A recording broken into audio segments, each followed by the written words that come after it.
ಶಾಂತಿ ಪ್ರೀತಿಯ ಆತ್ಮೀಯ ಸಹೋದರ ಸಹೋದರಿಯರೇ, ಇಂದಿನ ಅಂದರೆ 26 ಫೆಬ್ರವರಿ 2026 ಬಾಬಾರವರ ಮಧುರ ಮುರಳಿ ಮಂಥನಕ್ಕೆ ತಮಗೆಲ್ಲರಿಗೂ ಹಾರ್ದಿಕ ಸ್ವಾಗತ. ಈಗ ಕಲ್ಪನೆ ಮಾಡ್ಕೊಳ್ಳಿ, ಒಂದು ದೊಡ್ಡ ರೈಲು ನಿಲ್ದಾಣ. ಅಲ್ಲಿ ಒಬ್ಬ ಪ್ರಯಾಣಿಕ ತನ್ನ ಊರಿಗೆ, ತನ್ನ ಮನೆಗೆ ಮರಳಲು ರೈಲಿಗಾಗಿ ಕಾಯುತ್ತಿದ್ದಾನೆ. ಆತನ ಸುತ್ತಲೂ ಅಪಾರವಾದ ಗದ್ದಲವಿದೆ. ಜನರು ಓಡಾಡ್ತಿದ್ದಾರೆ, ವ್ಯಾಪಾರಿಗಳು ಕೂಗುತ್ತಿದ್ದಾರೆ.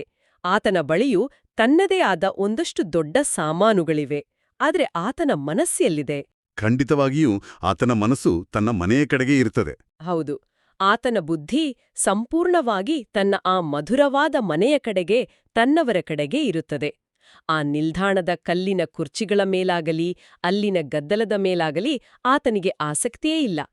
ಆತ ಅಲ್ಲಿ ನಡೆಯುವ ಪ್ರತಿಯೊಂದು ಘಟನೆಗೂ ಕೇವಲ ಒಬ್ಬ ಸಾಕ್ಷಿಯಾಗಿರುತ್ತಾನೆ ಅಷ್ಟೇ. ತನ್ನ ರೈಲು ಬಂದ ತಕ್ಷಣ ಎಲ್ಲವನ್ನೂ ಬಿಟ್ಟು ಹೊರಡಲು ಆತ ಸದಾ ಸಿದ್ಧನಾಗಿರುತ್ತಾನೆ. ಆಹಾ, ಇದು ನಿಜಕ್ಕೂ ನಮ್ಮ ಪ್ರಸ್ತುತ ಆಧ್ಯಾತ್ಮಿಕ ಸ್ಥಿತಿಯನ್ನು ಪ್ರತಿಬಿಂಬಿಸುವ ಅತ್ಯಂತ ಸುಂದರವಾದ ಹೋಲಿಕೆ. ಆ ಪ್ರಯಾಣಿಕನಿಗೆ ತಾನು ಆ ರೈಲು ನಿಲ್ದಾಣದ ಶಾಶ್ವತ ನಿವಾಸಿಯಲ್ಲ ಎಂಬ ಸ್ಪಷ್ಟ ಅರಿವಿದೆ ನೋಡಿ. ಆತನಿಗೆ ತನ್ನ ಮನೆಯ ನೆನಪು, ಅಲ್ಲಿ ಸಿಗುವ ಶಾಂತಿಯ ಅರಿವು ಎಷ್ಟು ಆಳವಾಡಿರುತ್ತದೆಂದರೆ ಆ ನಿಲ್ದಾಣದ ಯಾವುದೇ ತಾತ್ಕಾಲಿಕ ಆಕರ್ಷಣೆ ಆತನನ್ನು ಬಂಧಿಸಲಾರದು. ನಾವೆಲ್ಲರೂ ಈಗ ಇದೇ ಸ್ಥಿತಿಯಲ್ಲಿದ್ದೇವೆ ಅಲ್ಲವೇ? ಈ ಹಳೆಯ ಪ್ರಪಂಚವೆಂಬ ನಿಲ್ದಾಣದಲ್ಲಿ ಕಾಯುತ್ತಿರುವ ಪರಮಧಾಮದ ಪ್ರಯಾಣಿಕರು ನಾವು. ಹೌದು, ನಾನೀ ಬಗ್ಗೆ ಯೋಚಿಸುತ್ತಿದ್ದೆ. ಜೀವನದಲ್ಲಿ ನಾವೇಕೆ ಕೆಲವೊಮ್ಮೆ ಎಲ್ಲವೂ ಇದ್ದರೂ ಅತೃಪ್ತರಾಗಿರುತ್ತೇವೆ? ಒಳಗೊಂದು ಖಾಲಿ ಭಾವನೆ ಏಕೆ ಕಾಡುತ್ತದೆ? ಏನಪ್ಪಾ ಅಂದ್ರೆ, ಆ ಪ್ರಯಾಣಿಕನಂತೆ ನಮಗೆ ಇದು ನನ್ನ ಮನೆಯಲ್ಲ ಎಂಬ ಅರಿವು ಮರೆತು ಹೋಗಿದೆ. ನಾವು ಆ ನಿಲ್ದಾಣದ ಕುರ್ಚಿಗಳಿಗೆ ಬಣ್ಣ ಬಳಿಯುತ್ತಾ ಅಲ್ಲೇ ನೆಲೆಸಲು ಪ್ರಯತ್ನಿಸುತ್ತಿದ್ದೇವೆ. ಖಂಡಿತ, ಆ ತಾತ್ಕಾಲಿಕ ಜಾಗವನ್ನೇ ಶಾಶ್ವತ ಅಂತ ನಂಬಿಬಿಟ್ಟಿದ್ದೇವೆ. ಇದನ್ನೇ ಇಂದು ಬಾಬಾ ಎಷ್ಟು ಮಧುರವಾಗಿ ತಿಳಿಸಿದ್ದಾರೆ ನೋಡಿ. ಬಾಬಾ ಹೇಳ್ತಾರೆ, ಮಧುರ ಮಕ್ಕಳೇ, ಸುಖ ಕೊಡುವಂತಹ ಒಬ್ಬ ತಂದೆಯನ್ನು ನೆನಪು ಮಾಡಿ ಈ ಸ್ವಲ್ಪ ಸಮಯದಲ್ಲಿ ಯೋಗ ಬಲವನ್ನು ಜಮಾ ಮಾಡಿಕೊಳ್ಳಿ. ಅದು ಅಂತಿಮದಲ್ಲಿ ಬಹಳ ಕೆಲಸಕ್ಕೆ ಬರುವುದು. ಇಲ್ಲಿ ಗಮನಿಸಬೇಕಾದ ಅತ್ಯಂತ ಸೂಕ್ಷ್ಮವಾದ ವಿಚಾರವೆಂದರೆ ಈ ಸ್ವಲ್ಪ ಸಮಯದಲ್ಲಿ ಯೋಗ ಬಲವನ್ನು ಜಮಾ ಮಾಡಿಕೊಳ್ಳಿ ಎಂಬ ಮಾತು. ನಾವು ಲೌಕಿಕ ಜಗತ್ತಿನಲ್ಲಿ ಭವಿಷ್ಯಕ್ಕಾಗಿ ಹಣವನ್ನು, ಆಸ್ತಿಯನ್ನು ಕೂಡಿಡುತ್ತೇವೆ. ಆದರೆ ಈ 5000 ವರ್ಷಗಳ ನಾಟಕದ ಅಂತಿಮ ಘಳಿಗೆಯಲ್ಲಿ, ಆ ರೈಲು ಬರುವ ಸಮಯದಲ್ಲಿ ನಮ್ಮ ಯಾವುದೇ ಭೌತಿಕ ಸಂಪತ್ತು ನಮ್ಮ ಜೊತೆ ಬರುವುದಿಲ್ಲ. ಆ ಸಮಯದಲ್ಲಿ ನಮಗೆ ರಕ್ಷಣೆಯಾಗಿ ನಿಲ್ಲುವುದು, ನಮ್ಮನ್ನು ಹಗುರಾಗಿ ಹಾರುವಂತೆ ಮಾಡುವುದು ಕೇವಲ ನಮ್ಮ ಯೋಗ ಬಲ ಮಾತ್ರ. ಅದು ಬಹಳ ಅರ್ಥಪೂರ್ಣವಾಗಿದೆ. ಯೋಗ ಬಲವೇ ನಮ್ಮ ನಿಜವಾದ ಸಂಪತ್ತು. ಇದೇ ಹಿನ್ನೆಲೆಯಲ್ಲಿ ಬಾಬಾ ಇಂದು ಒಂದು ಗಹನವಾದ ಪ್ರಶ್ನೆಯನ್ನು ಮುಂದಿಟ್ಟಿದ್ದಾರೆ. ಬಾಬಾ ಕೇಳ್ತಾರೆ, ಬೇಹದ್ದಿನ ವೈರಾಗಿ ಮಕ್ಕಳಾದ ನಿಮಗೆ ಯಾವ ಸ್ಮೃತಿ ಸದಾ ಇರಬೇಕು? ಈ ಪ್ರಶ್ನೆಗೆ ಬಾಬಾ ಬಹಳ ಆಳವಾದ ಉತ್ತರವನ್ನು ನೀಡಿದ್ದಾರೆ. ಬಾಬಾ ಹೇಳ್ತಾರೆ, ನಮ್ಮದು ಇದು ಪತಿತ ವಸ್ತ್ರವಾಗಿದೆ, ಇದನ್ನು ಬಿಟ್ಟು ಮರಳಿ ಮನೆಗೆ ಹೋಗಬೇಕಾಗಿದೆ. ಈ ಸ್ಮೃತಿ ಸದಾ ಇರಲಿ. ತಂದೆ ಮತ್ತು ಆಸ್ತಿಯ ನೆನಪಿರಲಿ, ಮತ್ತೇನೂ ನೆನಪಿಗೆ ಬರಬಾರದು. ಇದು ಬೇಹದ್ದಿನ ವೈರಾಗ್ಯವಾಗಿದೆ. ಕರ್ಮ ಮಾಡುತ್ತಾ ನೆನಪಿನಲ್ಲಿರುವ ಇಂತಹ ಪುರುಷಾರ್ಥ ಮಾಡಬೇಕು. ತಲೆಯ ಮೇಲಿರುವ ಎಲ್ಲಾ ಪಾಪಗಳ ಹೊರೆಯು ಇಳಿಯಲಿ. ಆತ್ಮವು ತಮೋಪ್ರಧಾನದಿಂದ ಸತೋಪ್ರಧಾನವಾಗಲಿ. ಇಲ್ಲಿ ನನ್ನದೊಂದು ಸಣ್ಣ ಕುತೂಹಲಕಾರಿ ಪ್ರಶ್ನೆ ಇದೆ. ಬಾಬಾ ನಮ್ಮ ಶರೀರವನ್ನು ಪತಿತ ವಸ್ತ್ರ ಅಂದ್ರೆ ಕೊಳೆಯಾದ ಅಥವಾ ಹಳೆ ಬಟ್ಟೆ ಎಂದು ಕರೆದಿದ್ದಾರೆ. ಮೇಲ್ನೋಟಕ್ಕೆ ಇದು ಸ್ವಲ್ಪ ನಿರಾಶಾದಾಯಕವಾಗಿ ಕಾಣುವುದಿಲ್ಲವೇ? ನಾವು ಈ ಶರೀರವನ್ನು ಪ್ರೀತಿಸಬಾರದೇ? ಬಹಳ ಒಳ್ಳೆಯ ಪ್ರಶ್ನೆ. ಇದು ನಿರಾಶೆಯ ಮಾತಲ್ಲ, ಬದಲಾಗಿ ಇದು ಸಂಪೂರ್ಣ ಮುಕ್ತತೆಯ ಅಂದ್ರೆ ಬಿಡುಗಡೆಯ ಮಾತು. ನಾವು ಹರಿದು ಹೋದ ಕೊಳೆಯಾದ ಬಟ್ಟೆಯನ್ನು ಕಳಚಿ ಹೊಸ ಬಟ್ಟೆ ಧರಿಸುವಾಗ ನಮಗೆ ದುಃಖವಾಗುತ್ತದೆಯಾ? ಖಂಡಿತ ಇಲ್ಲ. ಹೊಸ ಬಟ್ಟೆಯ ಸಂಭ್ರಮವಿರುತ್ತದೆ. ಹೌದು, ನಾವು ಆ ಹಳೆಯ ಬಟ್ಟೆಯ ಮೇಲಿನ ವ್ಯಾಮೋಹವನ್ನು ಬಿಟ್ಟಿಡ್ತೇವೆ. ಹಾಗೆಯೇ 84 ಜನ್ಮಗಳ ದೀರ್ಘ ಪಯಣದ ನಂತರ ನಮ್ಮ ಈ ಶರೀರ ಮತ್ತು ಈ ಪ್ರಪಂಚ ಎರಡೂ ಹಳೆಯದಾಗಿವೆ. ಇದರ ಮೇಲಿನ ವ್ಯಾಮೋಹವನ್ನು ಬಿಡುವುದೇ ಬೇಹದ್ದಿನ ವೈರಾಗ್ಯ. ಅಂದ್ರೆ ವೈರಾಗ್ಯ ಎಂದರೆ ಕಾಡಿಗೆ ಹೋಗುವುದಲ್ಲ, ಎಲ್ಲರ ಮಧ್ಯೆ ಇದ್ದರೂ ಆಂತರಿಕವಾಗಿ ಇದು ಯಾವುದೂ ನನ್ನದಲ್ಲ ಎಂಬ ಸಾಕ್ಷಿಭಾವದಲ್ಲಿರುವುದು. ಆದ್ರೆ ಬಾಬಾ ಇಲ್ಲಿ ಆತ್ಮವು ತಮೋಪ್ರಧಾನದಿಂದ ಸತೋಪ್ರಧಾನವಾಗಬೇಕು ಎಂದು ಹೇಳಿದ್ದಾರೆ. ಇದನ್ನು ನಮ್ಮ ದೈನಂದಿನ ಜೀವನಕ್ಕೆ ಹೇಗೆ ಅನ್ವಯಿಸಿಕೊಳ್ಳಬಹುದು? ಅಂದ್ರೆ ನೋಡಿ, ಇದನ್ನ ಅರ್ಥ ಮಾಡಿಕೊಳ್ಳಲು ನಾವೊಂದು ದೈನಂದಿನ ಉದಾಹರಣೆಯನ್ನು ತೆಗೆದುಕೊಳ್ಳೋಣ. ಒಂದು ಅಪ್ಪಟ ಚಿನ್ನದ ಒಡವೆಯನ್ನು ತೆಗೆದುಕೊಂಡಾಗ ಅದು 100ಕ್ಕೆ 100 ಭಾಗ ಶುದ್ಧವಾಗಿರುತ್ತದೆ. ಅದು ಅತ್ಯಂತ ಪ್ರಕಾಶಮಾನವಾಗಿ ಹೊಳೆಯುತ್ತಿರುತ್ತದೆ. ಆ ಸಂಪೂರ್ಣ ಶುದ್ಧವಾದ ಸ್ಥಿತಿಯೇ ಸತೋಪ್ರಧಾನ ಸ್ಥಿತಿ. ಸರಿ. ಆದರೆ ವರ್ಷಗಳು ಕಳೆದಂತೆ ಆ ಚಿನ್ನಕ್ಕೆ ಬೇರೆ ಬೇರೆ ಲೋಹಗಳ ಬೆರಕೆ ಆಗ್ತದೆ, ಅದರ ಹೊಳಪು ಕಡಿಮೆ ಆಗ್ತದೆ, ಅದು ಮಂಕಾಗ್ತದೆ. ಇದು ತಮೋಪ್ರಧಾನ ಸ್ಥಿತಿ. ನಮ್ಮ ಆತ್ಮವು ಸತ್ಯಯುಗದಲ್ಲಿ 100ಕ್ಕೆ 100 ಶುದ್ಧವಾದ ಚಿನ್ನದಂತಿತ್ತು. ಈಗ ಅನೇಕ ಜನ್ಮಗಳ ಕರ್ಮಗಳಿಂದ ಅದು ಕಳೆಗುಂದಿದೆ. ಈಗ ಮತ್ತೆ ಅದನ್ನು ಶುದ್ಧ ಮಾಡಬೇಕು. ಅದಕ್ಕೆ ಬಾಬಾ ಹೇಳುವುದು, ಕೈಯಿಂದ ಕರ್ಮ ಮಾಡುತ್ತೀರಿ, ಆದರೆ ಬುದ್ಧಿಯಿಂದ ತಂದೆಯನ್ನು ನೆನಪು ಮಾಡುತ್ತಾ ಯೋಗ ಎಂಬ ಅಗ್ನಿಯಲ್ಲಿ ಆತ್ಮವನ್ನು ಶುದ್ಧೀಕರಿಸಿ ಎಂದು. ಎಂತಹ ಅದ್ಭುತವಾದ ಹೋಲಿಕೆ! ನಾನು ಈ ರೀತಿ ಯೋಚಿಸಿರಲೇ ಇಲ್ಲ. ನಿರಂತರವಾದ ನೆನಪಿನಿಂದ ಮಾತ್ರ ನಮ್ಮ ಪಾಪಗಳ ಹೊರೆ ಇಳಿದು ಆತ್ಮವು ಮತ್ತೆ ತನ್ನ ಮೂಲ ಹೊಳಪನ್ನು ಅಂದರೆ ಸತೋಪ್ರಧಾನ ಸ್ಥಿತಿಯನ್ನ ಪಡೆದುಕೊಳ್ಳಲು ಸಾಧ್ಯ. ಈ ಬದಲಾವಣೆಯನ್ನು ತರಲು ನಮ್ಮ ಒಳಗಿನ ಅಹಂಕಾರವನ್ನು ಕನ್ನಡಿಯಲ್ಲಿ ನೋಡಿಕೊಳ್ಳುವಂತೆ ಬಾಬಾ ಎಚ್ಚರಿಸುತ್ತಾರೆ. ಇದೇ ವಿಚಾರವಾಗಿ ಭಕ್ತಿ ಮಾರ್ಗದಲ್ಲಿ ಒಂದು ಸುಂದರವಾದ ಗೀತೆಯಿದೆ, ನಿನ್ನ ಮುಖವನ್ನು ಕನ್ನಡಿಯಲ್ಲಿ ನೋಡಿಕೋ, ಪಾಪವೆಷ್ಟಿದೆ ಪುಣ್ಯವೆಷ್ಟಿದೆ ಅಳಿದಿಕೋ ಎಂದು. ಈ ಗೀತೆಯ ಸಾರಾಂಶವೇ ಇಂದಿನ ಜ್ಞಾನದ ಅಡಿಪಾಯವಾಗಿದೆ. ಹೌದು, ಆ ಗೀತೆಯ ಸಾಲುಗಳು ಹೇಳುವಂತೆ ನಮ್ಮನ್ನು ನಾವು ಆತ್ಮಿಕ ಕನ್ನಡಿಯಾದ ಜ್ಞಾನದಲ್ಲಿ ಪ್ರತಿನಿತ್ಯ ನೋಡಿಕೊಳ್ಳಬೇಕು. ಎಲ್ಲಿ ಕೊಳೆ ಇದೆ ಎಂದು ತಿಳಿದರೆ ತಾನೇ ಅದನ್ನು ಸ್ವಚ್ಛ ಮಾಡಲು ಸಾಧ್ಯ. ಸರಿಯಾಗಿ ಹೇಳಿದಿರಿ. ಈಗ ಮುರಳಿಯ ಮುಖ್ಯ ಜ್ಞಾನದ ರತ್ನಗಳ ಕಡೆಗೆ ಬರೋಣ. ಬಾಬಾ ಓಂ ಶಾಂತಿ ಎಂದು ಹೇಳುತ್ತಾ ಬಹಳ ಸುಂದರವಾದ ಮಾತನ್ನು ಆರಂಭಿಸುತ್ತಾರೆ. ಬಾಬಾ ಹೇಳುತ್ತಾರೆ, ತಂದೆಯು ಮಕ್ಕಳಿಗೆ ಪ್ರತಿನಿತ್ಯವೂ ಬಹಳ ಸಹಜ ಮಾತುಗಳನ್ನು ತಿಳಿಸುತ್ತಾರೆ. ಇದು ಈಶ್ವರೀಯ ಪಾಠಶಾಲೆಯಾಗಿದೆ. ಭಗವಂತ ತಂದೆಯು ಎಲ್ಲರಿಗೂ ಒಬ್ಬರೇ ಆಗಿದ್ದಾರೆ. ಎಲ್ಲರೂ ಭಗವಂತನಾಗಲು ಸಾಧ್ಯವಿಲ್ಲ. ತಂದೆಯು ಸ್ವರ್ಗ, ಹೊಸ ಪ್ರಪಂಚದ ಸ್ಥಾಪನೆ ಮಾಡುವವರಾಗಿದ್ದಾರೆ. ಆ ತಂದೆಯಿಂದ ನಮಗೆ ಸ್ವರ್ಗದ ಆಸ್ತಿಯೂ ಖಂಡಿತ ಸಿಕ್ಕಿರಬೇಕು. ಲೌಕಿಕ ಶಾಲೆಗಳಿಗೂ ಈ ಶಾಲೆಗೂ ಇರುವ ದೊಡ್ಡ ವ್ಯತ್ಯಾಸವನ್ನು ಬಾಬಾ ಎಷ್ಟು ಸರಳವಾಗಿ ಬಿಡಿಸಿಟ್ಟಿದ್ದಾರೆ. ಹೌದು, ಲೌಕಿಕ ಶಾಲೆಗಳಲ್ಲಿ ನಾವು ಕಲಿಯುವುದು ಕೇವಲ ಹೊಟ್ಟೆಪಾಡಿಗಾಗಿ, ಜೀವನ ನಿರ್ವಹಣೆಗಾಗಿ. ಆದರೆ ಇದು ಸ್ವಯಂ ಸೃಷ್ಟಿಕರ್ತ ಪರಮಾತ್ಮನೇ ಬಂದು ಕಲಿಸುತ್ತಿರುವ ಈಶ್ವರೀಯ ಪಾಠಶಾಲೆ. ಇಲ್ಲಿನ ಓದು ನಮ್ಮನ್ನು ದೇವತೆಗಳನ್ನಾಗಿ ಮಾಡುತ್ತದೆ. ನಾವೀಗ ಬ್ರಹ್ಮಮುಖವಂಶಾವಳಿ ಬ್ರಾಹ್ಮಣರಾಗಿದ್ದೇವೆ. ಕಲ್ಪಕಲ್ಪವೂ ನಾವು ತಾತನಿಂದ, ಅಂದರೆ ನಿರಾಕಾರ ಶಿವನಿಂದ, ಬ್ರಹ್ಮರವರ ಮೂಲಕ ಆಸ್ತಿಯನ್ನು ಪಡೆಯುತ್ತೇವೆ. ಗುವಂತೆ ಇಲ್ಲಿ ಆ ನಿರಾಕಾರ ತಾತನಿಂದ ನಮ್ಗೆ ಇಡೀ ಸ್ವರ್ಗದ ರಾಜಧಾನಿಯೇ ಆಸ್ತಿಯಾಗಿ ಸಿಗುತ್ತಿದೆಯಲ್ವಾ? ಹೌದು, ಖಂಡಿತ. ಆದರೆ ಒಂದು ಆಶ್ಚರ್ಯದ ಸಂಗತಿ ಏನಪ್ಪಾ ಅಂದ್ರೆ, ಪ್ರಪಂಚದ ಜನರಿಗೆ ತಾವು ಯಾರೆಂದು, ತಮ್ಮ ತಂದೆ ಯಾರೆಂದು ಸಂಪೂರ್ಣವಾಗಿ ಮರೆತೋಗಿದೆ. ಇದನ್ನ ಬಾಬಾ ಬಹಳ ವಿಷಾದದಿಂದ ತಿಳಿಸಿದ್ದಾರೆ. ಬಾಬಾ ಹೇಳ್ತಾರೆ, ಹೇಗೆ ಕ್ರಿಸ್ತನು ಬಂದನು, ಕ್ರಿಶ್ಚಿಯನ್ ಧರ್ಮವು ಇಲ್ಲಿವರೆಗೂ ಇದೆ, ವೃದ್ಧಿ ಹೊಂದುತ್ತಿರ್ತದೆ.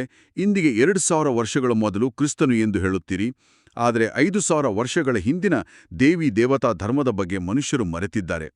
ಪ್ರಪಂಚದ ಮನುಷ್ಯನು ಇಷ್ಟು ಕಲ್ಲು ಬುದ್ಧಿಯವರಾಗಿದ್ದಾರೆ, ಅವರಿಗೆ ಈ ಬ್ರಹ್ಮಕುಮಾರ ಕುಮಾರಿಯರು ಯಾರು, ಈ ಮಮ್ಮ ಬಾಬಾ ಯಾರು ಎಂಬುದನ್ನು ಸಹ ತಿಳ್ಕೊಂಡಿಲ್ಲ. ಇದು ನಿಜಕ್ಕೂ ಮನುಕುಲದ ಅತಿ ದೊಡ್ಡ ದುರಂತ. ಕೇವಲ 2000 ವರ್ಷಗಳ ಹಿಂದಿನ ಇತಿಹಾಸವನ್ನು ನೆನಪಿಟ್ಟುಕೊಂಡಿರುವ ಮನುಷ್ಯ ತನ್ನದೇ 5000 ವರ್ಷಗಳ ಹಿಂದಿನ ದೈವೀ ಪರಂಪರೆಯನ್ನು, ಸತ್ಯಯುಗದ ವೈಭವನ್ನು ಸಂಪೂರ್ಣವಾಗಿ ಮರೆತಿದ್ದಾನೆ. ಬಾಬಾ ಇಲ್ಲಿ ಕಲ್ಲು ಬುದ್ಧಿ ಎಂಬ ಪದವನ್ನು ಬಳಸಿದ್ದಾರೆ. ಕಲ್ಲು ಅಂದರೆ ಎಷ್ಟೇ ನೀರು ಹಾಕಿದರೂ ಒಳಗೆ ಇಳಿಸಿಕೊಳ್ಳದ ಕಠಿಣತೆ. ಜನರು ಮಮ್ಮ ಬಾಬಾ ಅವರನ್ನು ಮತ್ತು ಈ ಬ್ರಹ್ಮಕುಮಾರಿ ಕುಮಾರಿಯರನ್ನು ಕೇವಲ ಯಾವುದೋ ಲೌಕಿಕ ಸಾಧು ಸನ್ಯಾಸಿಗಳೆಂದು, ಒಂದು ಆಶ್ರಮದವರೆಂದು ತಪ್ಪಾಡಿ ತಿಳಿದುಕೊಂಡಿದ್ದಾರೆ. ಹೌದು, ಅಂದ್ರೆ ಸಾಧು ಸಂತರಿಗೂ ಮತ್ತು ಪರಮಾತ್ಮನಿಗೂ ಇರುವ ವ್ಯತ್ಯಾಸವನ್ನು ಜನ ಅರ್ಥ ಮಾಡಿಕೊಂಡಿಲ್ಲ. ಸಾಧುಗಳು, ಗುರುಗಳು ನಮಗೆ ಕೇವಲ ಒಂದು ದಾರಿಯನ್ನು ತೋರಿಸ್ಬೋದು, ಆದರೆ ಅವರು ಇಡೀ ಪ್ರಪಂಚವನ್ನು ಬದಲಾಯಿಸಿ ಸ್ವರ್ಗದ ಆಸ್ತಿಯನ್ನು ನೀಡಲಾರರು.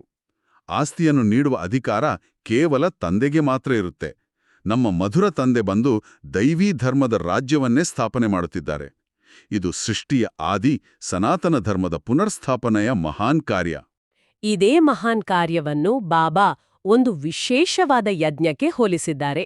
ಬಾಬಾ ಹೇಳುತ್ತಾರೆ, ಯಾರು 21 ಕುಲದ ಉದ್ಧಾರ ಮಾಡುವರೋ ಅವರು ಕುಮಾರಿಯಾಗಿದ್ದಾರೆ. ಇದು ನಿಮ್ಮ ಗಾಯನವಾಗಿದೆ. ನೀವು ಕುಮಾರಿಯರಾಗಿದ್ದೀರಿ, ಗೃಹಸ್ಥಿಕರಲ್ಲ. ಭಲೇ ದೊಡ್ಡವರಾಗಿದ್ದೀರಿ, ಆದ್ರೆ ಮರುಜೀವಿಗಳಾಗಿ ಎಲ್ಲರೂ ತಂದೆಯ ಮಕ್ಕಳಾಗಿದ್ದೀರಿ. ಈ ರಾಜಸ್ವ ಅಶ್ವಮೇಧ ಜ್ಞಾನ ಯಜ್ಞದಲ್ಲಿ ಶರೀರ ಸಹಿತವಾಗಿ ಏನೆಲ್ಲವುದಿದೆಯೋ ಅದನ್ನು ಬಲಿಹಾರಿ ಮಾಡಬೇಕಾಗಿದೆ ಅಥವಾ ಸ್ವಾಹ ಮಾಡಬೇಕಾಗಿದೆ. ನನಗೆ ಇಲ್ಲಿ ಈ ಮರುಜೀವಿ ಜನ್ಮ ಎಂಬ ಪದದ ಬಗ್ಗೆ ಸ್ವಲ್ಪ ಗೊಂದಲ ಇದೆ ಅಲ್ವಾ? ನಾವು ಕುಟುಂಬದಲ್ಲಿದ್ದರೂ ಮರುಜೀವಿಗಳಾಗೋದು ಹೇಗೆ ಅಂತ. ಹೌದು, ನಿಖರವಾಗಿ ಅದೇ ನನ್ನ ಪ್ರಶ್ನೆ. ಎಲ್ಲವನ್ನು ಸ್ವಾಹ ಮಾಡುವುದೆಂದರೆ ಮನೆ ಬಿಟ್ಟು ಬರುವುದೇ? ಇದು ಬಹಳ ಪ್ರಾಯೋಗಿಕವಾದ ಪ್ರಶ್ನೆ. ಮರುಜೀವಿ ಎಂದರೆ ಸತ್ತು ಮತ್ತೆ ಹುಟ್ಟುವುದು ಎಂದು ಅರ್ಥ. ಭೌತಿಕವಾಗಿ ಸಾಯುವುದಲ್ಲ, ಬದಲಾಗಿ ನಮ್ಮ ಹಳೆಯ ಅಹಂಕಾರಗಳಿಗೆ, ಹಳೆಯ ಸಂಸ್ಕಾರಗಳಿಗೆ ಮತ್ತು ನಾನು ನನ್ನದು ಎಂಬ ಭಾವನೆಗಳಿಗೆ ಸಾಯುವುದು. ನಾವು ಲೌಕಿಕವಾಗಿ ಗೃಹಸ್ಥ ವ್ಯವಹಾರದಲ್ಲಿಯೇ ಇರ್ಬೋದು, ಮಕ್ಕಳು ಮರಿಗಳ ಜೊತೆಗೆ ಇರ್ಬೋದು. ಆದರೆ ಆಂತರಿಕವಾಗಿ ನಾನು ಈಶ್ವರನ ಮಗು, ಈ ದೇಹವು ನನ್ನದಲ್ಲ, ಈ ಸಂಪತ್ತೂ ನನ್ನದಲ್ಲ, ಎಲ್ಲವೂ ಭಗವಂತನ ಯಜ್ಞದ ಸೇವೆಯಲ್ಲಿದೆ ಎಂಬ ಭಾವನೆಯೇ ಎಲ್ಲವನ್ನೂ ಸ್ವಾಹ ಮಾಡುವುದು. ಕೆಸರಿನಲ್ಲೇ ಹುಟ್ಟಿದ್ರೂ ಕೆಸರನ್ನು ಅಂಟಿಸಿಕೊಳ್ಳದ ಕಮಲದ ಹೂವಿನಂತೆ ನಾವು ಕುಟುಂಬದ ಜವಾಬ್ದಾರಿಗಳನ್ನು ನಿಭಾಯಿಸಬೇಕು. ಆಹಾ, ಈಗ ಸ್ಪಷ್ಟವಾಗಿ ಅರ್ಥವಾಯಿತು. ಹೊರಗಡೆ ನಾವು ಪ್ರಪಂಚದ ನಾಟಕದಲ್ಲಿ ನಮ್ಮ ಪಾತ್ರವನ್ನು ನಿರ್ವಹಿಸ್ತೇವೆ. ಆದರೆ ಒಳಗಡೆ ನಮ್ಮ ಬುದ್ಧಿಯ ತಂತಿಯೂ ಆ ಒಬ್ಬ ತಂದೆಯ ಜೊತೆ ಜೋಡಣೆಯಾಗಿರುತ್ತದೆ. ಇದನ್ನೇ ಬಾಬಾ ಪ್ರಿಯತಮ ಮತ್ತು ಪ್ರಿಯತಮೆಯರ ಅತ್ಯಂತ ಭಾವುಕವಾದ ಸಂಬಂಧದ ಮೂಲಕ ವಿವರಿಸಿದ್ದಾರೆ. ಬಾಬಾ ಹೇಳುತ್ತಾರೆ, ತಮ್ಮನ್ನು ಆತ್ಮನೆಂದು ತಿಳಿಯಿರಿ. ನೀವಾತ್ಮರೂ ಪ್ರಿಯತಮೆಯರಾಗಿದ್ದೀರಿ. ನಾನೊಬ್ಬನೇ ಪ್ರಿಯತಮನಾಗಿದ್ದೇನೆ. ಪ್ರಿಯತಮನಾದ ನನ್ನನ್ನು ನೀವು ಕರೆಯುತ್ತಾ ಇರುತ್ತೀರಿ. ನೀವು ಅರ್ಧಕಲ್ಪದ ಪ್ರಿಯತಮೆಯರಾಗಿದ್ದೀರಿ. ಭಕ್ತಿಯೆಂದರೆ ರಾತ್ರಿಯಾಗಿದೆ. ಅಂಧಕಾರದಲ್ಲಿ ಮನುಷ್ಯರು ಮೋಸ ಹೋಗಿದ್ದಾರೆ. ಇದು ಎಷ್ಟು ಹೃದಯಸ್ಪರ್ಶಿ ಮಾತು ನೋಡಿ. ದ್ವಾಪರಯುಗದಿಂದ ಆರಂಭವಾದ ಭಕ್ತಿಮಾರ್ಗದ ಅಂಧಕಾರದ ರಾತ್ರಿಯಲ್ಲಿ ನಾವು ಆತ್ಮರೂಪಿ ಪ್ರಿಯತಮೆಯರು, ಪರಮಾತ್ಮರೂಪಿ ಪ್ರಿಯತಮನಿಗಾಗಿ ಎಷ್ಟು ಕೂಗಿದ್ದೆವು. ಓ ಪ್ರಭು, ಬಾ, ನನ್ನ ಕಷ್ಟಗಳನ್ನು ದೂರ ಮಾಡು ಎಂದು ಅದೆಷ್ಟು ಕಣ್ಣೀರು ಹಾಕಿದ್ದೇವೆ. ಈಗ ಆ ಕಾಯುವಿಕೆಯ, ಆ ವಿರಹದ ಸಮಯ ಮುಗಿದಿದೆ. ಪ್ರಿಯತಮನು ಸ್ವತಃ ನಮ್ಮನ್ನು ಹುಡುಕಿಕೊಂಡು ಬಂದು ನಮ್ಮ ಮುಂದೆ ಕುಳಿತಿದ್ದಾರೆ. ಲೌಕಿಕ ಪ್ರೇಮಿಗಳ ಆಕರ್ಷಣೆ ಕೇವಲ ಭೌತಿಕ ಶರೀರಕ್ಕೆ ಸೀಮಿತವಾಗಿರುತ್ತದೆ. ಅದು ಅಳಿದು ಹೋಗುತ್ತದೆ. ಆದರೆ ಇಲ್ಲಿ ಆತ್ಮ ಮತ್ತು ಪರಮಾತ್ಮನ ನಡುವಿನ ಮಧುರವಾದ, ಶಾಶ್ವತವಾದ ಪ್ರೀತಿಯಿದೆ. ಆದರೆ ಈ ಪ್ರೀತಿಯ ಮಿಲನದ ಜೊತೆಯಲ್ಲೇ ಬಾಬಾ ಒಂದು ಕಠೋರವಾದ ಸತ್ಯವನ್ನು, ಮಹಾವಿನಾಶದ ಎಚ್ಚರಿಕೆಯನ್ನು ನೀಡಿದ್ದಾರೆ. ಬಾಬಾ ಹೇಳ್ತಾರೆ, ಈಗ ಹಳೆಯ ಪ್ರಪಂಚದ ಅಂತ್ಯವಾಗಿದೆ. ಈ ಹಣ ಇತ್ಯಾದಿಗಳೆಲ್ಲವೂ ಮಣ್ಣುಪಾಲಾಗುವುದು. ಮಕ್ಕಳು ಮೊಮ್ಮಕ್ಕಳು ತಿನ್ನುತ್ತಾರೆಂದು ಕೂಡಿಟ್ಟ ದನವನ್ನು ಯಾರೂ ತಿನ್ನುವುದಿಲ್ಲ. ಪರಸ್ಪರ ಹೊಡೆದಾಡುತ್ತಾರೆ, ರಕ್ತದ ನದಿಗಳು ಹರಿಯುತ್ತವೆ. ಇದನ್ನು ಕೇಳುವಾಗ ಮನಸ್ಸಿಗೆ ಸ್ವಲ್ಪ ಭಯವಾಗುತ್ತದೆ ಅಲ್ವೇ? ಭಯಪಡೋ ಅಗತ್ಯವಿಲ್ಲ. ಬಾಬಾ ಇದನ್ನು ನಮ್ಮನ್ನು ಹೆದರಿಸಲು ಹೇಳುತ್ತಿಲ್ಲ, ಬದಲಾಗಿ ವಾಸ್ತವದ ಅರಿವು ಮೂಡಿಸಿ ನಮ್ಮ ಮೋಹವನ್ನು ಕತ್ತರಿಸಲು ಹೇಳುತ್ತಿದ್ದಾರೆ. ನಾವು ಶಾಶ್ವತ ಎಂದು ತಿಳಿದುಕೊಂಡಿರುವ ಈ ಭೌತಿಕ ಸಂಪತ್ತು, ಗಗನಚುಂಬಿ ಕಟ್ಟಡಗಳು, ಬ್ಯಾಂಕ್ ಖಾತೆಗಳು ಎಲ್ಲವೂ ಒಂದು ಕ್ಷಣದಲ್ಲಿ ಪ್ರಕೃತಿಯ ವಿಕೋಪದಿಂದಲೋ ಅಥವಾ ಮನುಷ್ಯನ ಅಹಂಕಾರದ ಯುದ್ಧಗಳಿಂದಲೋ ಮಣ್ಣು ಪಾಲಾಗಲಿವೆ. ನಾವು ನನ್ನ ಮಕ್ಕಳು, ನನ್ನ ಮೊಮ್ಮಕ್ಕಳು ಎಂದು ಬೆವರು ಸುರಿಸಿ ಸಂಪಾದಿಸಿಟ್ಟದೆಲ್ಲವೂ ಇಲ್ಲೇ ಉಳಿಯುತ್ತದೆ. ಹೀಗಿರುವಾಗ ನಾವು ಆ ಭೌತಿಕ ವಸ್ತುಗಳ ಹಿಂದೆ ಓಡುವುದರಲ್ಲಿ ಯಾವುದೇ ಅರ್ಥವಿಲ್ಲ. ನಮ್ಮ ನಿಜವಾದ ಸಂಪಾದನೆ ಕೇವಲ ನಮ್ಮ ಯೋಗ ಬಲ ಮಾತ್ರ. ಹೌದು, ಈ ವಿನಾಶದ ಭೀಕರ ದೃಶ್ಯದ ನಡುವೆಯೂ ನಮ್ಮ ಸ್ಥಿತಿ ಹೇಗಿರಬೇಕು ಎಂಬುದನ್ನು ಬಾಬಾ ಸ್ಪಷ್ಟಪಡಿಸಿದ್ದಾರೆ. ಬಾಬಾ ಹೇಳ್ತಾರೆ, ನಿಮ್ಮ ಗಂಟು ಯಾರೊಂದಿಗೂ ಯುದ್ಧವಿಲ್ಲ. ನೀವು ಯೋಗ ಬಲದಲ್ಲಿರುತ್ತೀರಿ. ಯಾರೇ ನಿಮ್ಮ ಸನ್ಮುಖದಲ್ಲಿ ಕೆಟ್ಟ ವಿಚಾರದಿಂದ ಬಂದ್ರೂ ಸಹ ಅವರಿಗೆ ಭಯಂಕರ ಸಾಕ್ಷಾತ್ಕಾರವಾಗಿ ಬಿಡುವುದು ಮತ್ತು ಕೂಡಲೇ ಓಡಿ ಹೋಗುವರು. ಕೈಕೆಲಸ ಮಾಡಲಿ, ಬುದ್ಧಿಯು ತಂದೆಯನ್ನು ನೆನಪು ಮಾಡುತ್ತಿರಲಿ. ಇದೇ ನಮ್ಮ ನಿಜವಾದ ಅಹಿಂಸಾತ್ಮಕ ರಕ್ಷಾ ಕವಚ. ನಮಗೆ ನಮ್ಮ ರಕ್ಷಣೆಗಾಗಿ ಯಾವುದೇ ಭೌತಿಕ ಶಸ್ತ್ರಾಸ್ತ್ರಗಳ ಅಗತ್ಯವಿಲ್ಲ. ನಮ್ಮ ಯೋಗ ಬಲವೇ ಅತಿ ದೊಡ್ಡ ಶಕ್ತಿ. ಯಾರಾದರೂ ನಮ್ಮ ಮೇಲೆ ದಾಳಿ ಮಾಡಲು ಅಥವಾ ಕೆಟ್ಟ ದೃಷ್ಟಿಯಿಂದ ಬಂದಾಗ ನಾವು ಆ ಕ್ಷಣದಲ್ಲಿ ಸಂಪೂರ್ಣವಾಗಿ ಬಾಬಾರ ನೆನಪಿನಲ್ಲಿದ್ದರೆ ಆ ವ್ಯಕ್ತಿಗಳಿಗೆ ತಮ್ಮದೇ ಕರ್ಮಗಳ ಅಥವಾ ಭಯಾನಕ ದೃಶ್ಯಗಳ ಸಾಕ್ಷಾತ್ಕಾರವಾಗುತ್ತದೆ. ಅವರು ಆ ಪವಿತ್ರ ಯೋಗಾಗ್ನಿಯ ತೇಜಸ್ಸನ್ನು ತಡೆದುಕೊಳ್ಳಲಾಗದೆ ತಾವಾಗಿಯೇ ಹಿಂದಕ್ಕೆ ಸರಿಯುತ್ತಾರೆ. ಅದಕ್ಕಾಗಿಯೇ ನಾವು ಮೊದಲೇ ಮಾತನಾಡಿದ ಆ ಕರ್ಮಯೋಗ ಬಹಳ ಮುಖ್ಯ. ಕೈಗಳು ಕಚೇರಿಯಲ್ಲೋ ಅಡುಗೆ ಮನೆಯಲ್ಲೋ ಕಾರ್ಯಮಗ್ನವಾಗಿರಲಿ, ಆದರೆ ಬುದ್ಧಿ ಮಾತ್ರ ಸದಾ ನಿರಾಕಾರ ತಂದೆಯೊಂದಿಗೆ ಬೆಸೆದಿರಬೇಕು. ಅದ್ಭುತವಾದ ಮಾತು. ಮುಂದೆ ಬಾಬಾ ಎಲ್ಲರ ವಾಪಸಾತಿಯ ಬಗ್ಗೆ ಒಂದು ಸುಂದರವಾದ ದೃಶ್ಯವನ್ನು ಕಟ್ಟಿಕೊಟ್ಟಿದ್ದಾರೆ. ಬಾಬಾ ಹೇಳುತ್ತಾರೆ, ತಂದೆಯು ಎಲ್ಲ ಆತ್ಮರನ್ನೂ ಸೊಳ್ಳೆಗಳೋಪಾದಿಯಲ್ಲಿ ಕರೆದುಕೊಂಡು ಹೋಗುತ್ತಾರೆ. ಉಳಿದಂತೆ ಇಡೀ ಪ್ರಪಂಚವು ಶಿಕ್ಷೆಗಳನ್ನ ಅನುಭವಿಸುವುದು. ಭಾರತದಲ್ಲಿ ಕೆಲವರು ಮಾತ್ರವೇ ಉಳಿಯುತ್ತಾರೆ. ಜೊತೆಗೆ ನಾವು ದೇವಿ ದೇವತಾ ಧರ್ಮದವರು ಪೂರ್ಣ 84 ಜನ್ಮಗಳ ಚಕ್ರವನ್ನು ಸುತ್ತಿದ್ದೇವೆ ಎಂದು ಬಾಬಾ ನೆನಪು ಮಾಡುತ್ತಾರೆ. ಸೊಳ್ಳೆಗಳೋ ಪದಿಯಲ್ಲಿ ವಾಪಸ್ಸಾತಿ. ಎಂಥ ಅದ್ಭುತವಾದ ಚಿತ್ರಣ ಇದು. ಹೌದು, ಈ ದೃಶ್ಯವನ್ನು ಸ್ವಲ್ಪ ಧ್ಯಾನದ ಸ್ಥಿತಿಯಲ್ಲಿ ಕಲ್ಪನೆ ಮಾಡಿಕೊಳ್ಳಿ. ಸಂಜೆ ಆಗುತ್ತಲೇ ಹಕ್ಕಿಗಳ ಗುಂಪು ತಮ್ಮ ನೆಲೆಯ ಕಡೆಗೆ ಹೇಗೆ ಒಟ್ಟಾಗಿ ಹಾರುತ್ತವೆಯೋ ಹಾಗೆಯೇ ಈ 5000 ವರ್ಷಗಳ ಸೃಷ್ಟಿ ನಾಟಕದ ಸಂಜೆಯಾದಾಗ ಕೋಟ್ಯಾಂತರ ಆತ್ಮಗಳು ಒಟ್ಟೊಟ್ಟಿಗೆ ತಮ್ಮ ಈ ಹಳೆಯ ಶರೀರಗಳನ್ನು ಬಿಟ್ಟು ಒಂದು ಆತ್ಮಿಕ ಗುಂಪಾಗಿ ಪರಮಧಾಮದ ಕಡೆಗೆ ಪ್ರಯಾಣ ಬೆಳೆಸುತ್ತವೆ. ಎಂತಹ ರಮಣೀಯ ದೃಶ್ಯ. 84 ಜನ್ಮಗಳ ಈ ದೊಡ್ಡ ಚಕ್ರದ ಸತ್ಯವನ್ನು ನಾವು ಮಾತ್ರ ಅರ್ಥ ಮಾಡಿಕೊಂಡಿದ್ದೇವೆ. ಸತ್ಯಯುಗದಲ್ಲಿ ನಾವೇ 16 ಕಲಾ ಸಂಪೂರ್ಣರಾಗಿದ್ದೆವು. ನಂತರ ತ್ರೇತಾ, ದ್ವಾಪರ, ಕಲಿಯುಗಗಳನ್ನು ದಾಟಿ ಈಗ ಸಂಪೂರ್ಣ ಕಳೆಗುಂದಿದ್ದೇವೆ. ಈ ದೀರ್ಘ ಪಯಣ ಮುಗಿಯುವ ಸಮಯ ಬಂದಿದೆ. ಈ ಪಯಣದ ಬಗ್ಗೆ ಹೇಳುತ್ತಾ ಬಾಬಾ ಸನ್ಯಾಸಿಗಳ ಮತ್ತು ನಮ್ಮ ಪುರುಷಾರ್ಥದ ನಡುವಿನ ವ್ಯತ್ಯಾಸವನ್ನು ಬಹಳ ತರ್ಕಬದ್ಧವಾಗಿ ತಿಳಿಸಿದ್ದಾರೆ. ಬಾಬಾ ಹೇಳುತ್ತಾರೆ, ಸನ್ಯಾಸಿಗಳಂತೂ ಕೇವಲ ಹದ್ದಿನ ಮನೆಮಠವನ್ನು ಬಿಟ್ಟು ಬಿಡುತ್ತಾರೆ. ಅವರು ಹಠಯೋಗಿಗಳಾಗಿದ್ದಾರೆ, ರಾಜಯೋಗವನ್ನು ಕಲಿಸಲು ಸಾಧ್ಯವಿಲ್ಲ. ಹಾಗೆಯೇ ಭಕ್ತಿ ಮಾರ್ಗದಲ್ಲಿ ಹೇಳುವಂತೆ ಈಶ್ವರನು ಸರ್ವವ್ಯಾಪಿಯಾಗಿದ್ದಾರೆ ಎಂಬುದು ತಪ್ಪಾಗಿದೆ ಎಂದು ಬಾಬಾ ಬಿಡಿಸಿಟ್ಟಿದ್ದಾರೆ. ಬಾಬಾ ಕೇಳುತ್ತಾರೆ, ಎಲ್ಲರಲ್ಲಿ ಆತ್ಮವಿದೆ ಅಂದ ಮೇಲೆ ನಮ್ಮಲ್ಲಿ ಪರಮಾತ್ಮನಿದ್ದಾರೆ ಎಂದು ಹೇಗೆ ಹೇಳುತ್ತೀರಿ?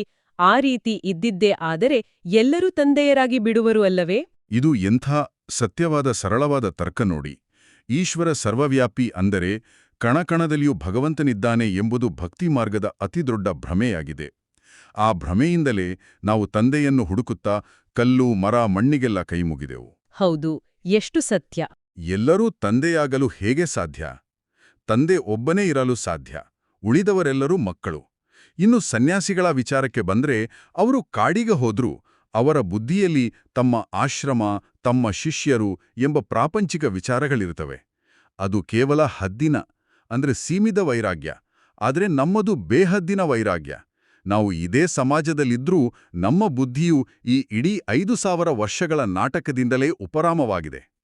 ಅದಕ್ಕೆ ಬಾಬಾ ಈ ಜ್ಞಾನವನ್ನು ಅಮರಕಥೆ ಎಂದು ಕರೆದಿದ್ದಾರೆ. ಬಾಬಾ ಹೇಳ್ತಾರೆ, ನೀವೀಗ ಕೇಳುತ್ತಿರುವುದು ನಿಜವಾದ ಅಮರಕಥೆ. ಭಕ್ತಿ ಮಾರ್ಗದ ಕಥೆಗಳು ಕೇವಲ ಕಲ್ಪನೆಯಾಗಿವೆ. ನೀವು ಅಮರರಾಗುವುದಕ್ಕಾಗಿಯೇ ಅಮರಕಥೆಯನ್ನು ಕೇಳುತ್ತಿದ್ದೀರಿ. ಸತ್ಯಯುಗದಲ್ಲಿ ನೀವು ಖುಷಿಯಿಂದ ಒಂದು ಶರೀರವನ್ನು ಬಿಟ್ಟು ಹೋಗಿ ಇನ್ನೊಂದನ್ನು ತೆಗೆದುಕೊಳ್ಳುತ್ತೀರಿ. ಇಲ್ಲಂತೂ ಯಾರಾದರೂ ಸತ್ರೆ ಅಳುತ್ತಾರೆ. ಲೌಕಿಕ ಜಗತ್ತಿನಲ್ಲಿ ಮನುಷ್ಯನಿಗೆ ಕಾಡುವ ಅತಿದೊಡ್ಡ ಭಯವೆಂದರೆ ಸಾವಿನ ಭಯ. ಆದರೆ ಈ ಜ್ಞಾನ, ಈ ಅಮರಕಥೆ ಆ ಭಯವನ್ನು ಸಂಪೂರ್ಣವಾಗಿ ಬೇರು ಸಹಿತ ಕಿತ್ತುಹಾಕ್ತದೆ. ನಾನೊಂದು ಶಾಶ್ವತವಾದ ಆತ್ಮ, ನನಗೆ ಸಾವಿಲ್ಲ ಎಂಬ ಅರಿವಾದಾಗ ಮತ್ತು ಈ ಹಳೆಯ ರೋಗಗ್ರಸ್ತ ಶರೀರವನ್ನು ಬಿಟ್ಟು ಸತ್ಯಯುಗದಲ್ಲಿ ಹೊಸ ದೈವೀ ಶರೀರವನ್ನು ಪಡೆಯುತ್ತೇನೆ ಎಂಬ ಖಚಿತತೆ ಇದ್ದಾಗ ಸಾವೆಂಬುದು ಒಂದು ಹಬ್ಬವಾಗುತ್ತದೆ. ಹೇಗೊಂದು ಹಾವು ತನ್ನ ಹಳೆಯ ಪೊರೆಯನ್ನು ಅತ್ಯಂತ ಸಹಜವಾಗಿ ಕಳಚಿ ಹೊಸ ರೂಪ ಪಡೆಯುತ್ತದೆಯೋ ಹಾಗೆ ನಾವು ಖುಷಿಯಿಂದ ಶರೀರವನ್ನು ಬದಲಾಯಿಸುತ್ತೇವೆ. ಕಲಿಯುಗದಂತೆ ಅಲ್ಲಿ ರೋಗ, ನೋವು, ಅಳುವಿರುವುದಿಲ್ಲ. ಆ ಅದ್ಭುತವಾದ ಸ್ಥಿತಿಯನ್ನ ನಾವು ಈಗ್ಲೇ ಈ ಸಂಗಮಯುಗದಲ್ಲೇ ಅಭ್ಯಾಸ ಮಾಡಬೇಕಾಗಿದೆ. ಕೊನೆಯಲ್ಲೇ ಬಾಬಾ ಒಂದು ಗಹನವಾದ ಮಾತನ್ನ ಹೇಳ್ತಾರೆ. ತಂದೆಯೇ ದುಃಖದಿಂದ ಬಿಡಿಸಿ ಸುಖದಲ್ಲೇ ಕರೆದುಕೊಂಡು ಹೋಗುತ್ತಾರೆ. ಆದ್ದರಿಂದ ಅವರೇ ಮುಕ್ತಿದಾತ. ಎಲ್ಲರನ್ನೂ ತಮ್ಮ ಜೊತೆ ಕರೆದುಕೊಂಡು ಹೋಗುತ್ತಾರೆ. ಲೌಕಿಕ ಗುರುಗಳ ಬಗ್ಗೆ ಬಹಳ ಕಟುವಾದ ಸತ್ಯವನ್ನ ಹೇಳುತ್ತಾ ಬಾಬಾ ತಿಳಿಸ್ತಾರೆ, ಗುರುಗಳಂತೂ ಹೊರಟು ಹೋದ್ರೆ ಅವರ ಶಿಷ್ಯರು ಅವರ ಸ್ಥಾನದಲ್ಲಿ ಕುಳಿತುಕೊಳ್ಳುತ್ತಾರೆ. ಶಿಷ್ಯರಲ್ಲಿ ಬಹಳ ಗಡಿಬಿಡಿಯಾಗುತ್ತದೆ. ಸ್ಥಾನಕ್ಕಾಗಿ ಪರಸ್ಪರ ಹೊಡೆದಾಡುತ್ತಾರೆ.